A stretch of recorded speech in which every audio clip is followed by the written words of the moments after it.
Interface. The only place that the Nokia 2 falls down is in the operation, and that's fairly considerable. Swiping around the home screen, firing up the camera, jumping into the settings is all very slow and juddery, which isn't what you want from any phone.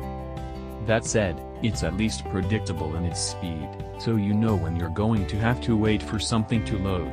If you're not going to use the phone a lot, that's not going to be the biggest problem, but if you want to use lots of apps or just constantly use the web browser or camera, then you're going to struggle.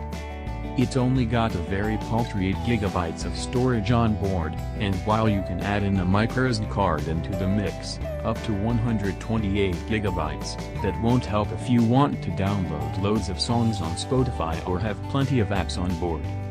Early verdict. It's hard not to be a little impressed with what HMD's put together with the Nokia 2, as it all comes together in a robust package for not much cash.